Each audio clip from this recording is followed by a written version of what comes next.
안녕하세요, 경매톡톡입니다. 이번 시간에는 임차권 등기와 관련해서 여러분들께 소개해드릴 좋은 사례가 있어서 본 사건을 통해서 한번 살펴보도록 하겠습니다. 사건 번호 2021 타경 65455번이고요. 경기도 용인시에 위치한 성복동 성복역 롯데캐슬 골드타운 아파트입니다. 토지와 건물 일괄 매각 조건이고요. 대항력 있는 임차인이 있는 것으로 표기가 되어 있습니다. 최초 감정가는 14억이고 현재 감정가 대비 49%까지 하락한 6억 8,600만 원부터 시작하는 물건입니다.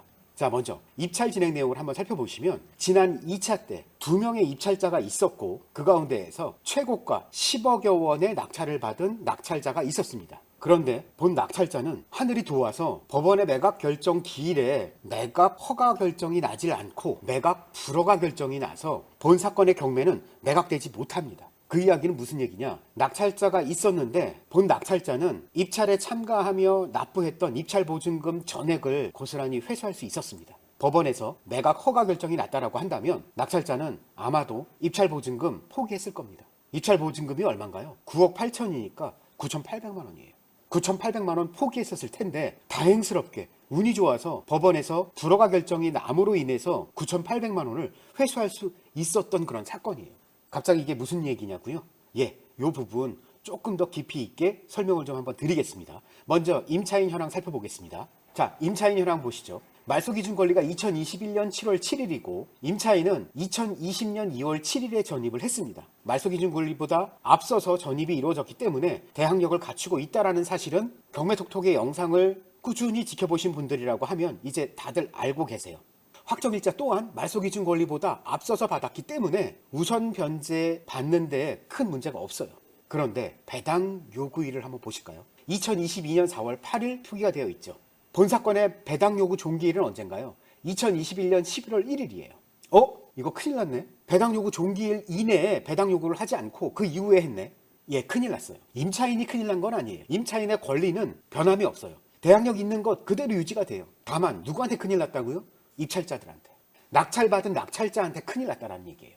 무슨 얘기냐? 앞서서 낙찰받았던 낙찰자는 10억여 원의 낙찰을 받았던 낙찰자는 임차인의 보증금 전액을 그대로 떠안을 수밖에 없는 그런 사건이었어요.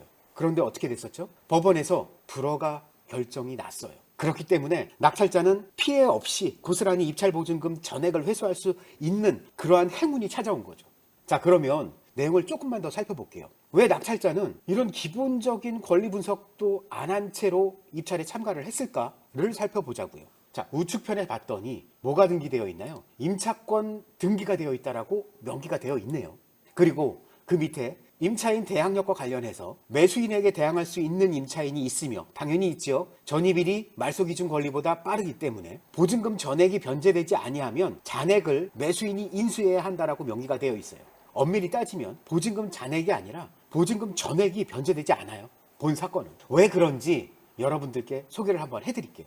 자, 제가 여기서 이 말씀을 드리면 많은 분들이 무슨 소리야? 임차권 등기가 되어 있는데 임차권 등기자는 배당 요구를 하지 않는다 하더라도 배당 요구를 한 것과 동일한 효력을 지닌다 라고 알고 있다. 네, 맞아요. 기본적으로는 임차권 등기를 했다라는 의미는 배당 요구를 하지 않는다 하더라도 적법한 배당 요구를 한 것과 동일한 효력을 지니는 게 맞아요. 그런데 전제가 있습니다. 어떤 전제가 있냐면요. 등기부 현황 살펴보면서 설명 이어갈게요. 자, 등기부 현황입니다. 2021년 7월 7일 말소기준 권리인 근저당이 설정이 되어 있고 본 사건의 첫 경매 개시 결정 등기일이 2021년 8월 17일 이루어졌습니다. 자, 그리고 다음에 최초 경매 개시 결정 등기가 있고 난 이후에 임차권 등기가 설정이 됩니다. 이 부분이 본 사건의 핵심입니다. 최초 경매 개시 결정 등기일 이후에 임차권이 등기가 됐다라는 사실이 핵심 중의 핵심입니다. 자, 이 내용은 법령을 보면서 간단하게 소개를 해드릴게요.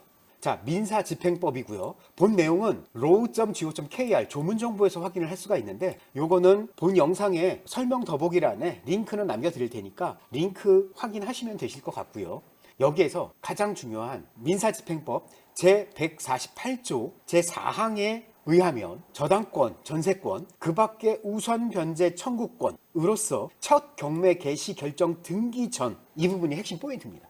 첫 경매 개시 결정 등기 전의 등기라는 항목의 포인트입니다. 임차권 역시 우선 배당받을 권리를 가지고 있는데 그 임차권이 언제 등기가 되어야 된다고요? 첫 경매 개시결정 등기 전에 등기가 돼야 된다는 사실. 다시 물건으로 이동해서 설명 이어가도록 하겠습니다. 본 사건의 임차인의 임차권 등기는 언제 일어났다고요? 2022년 4월 8일에.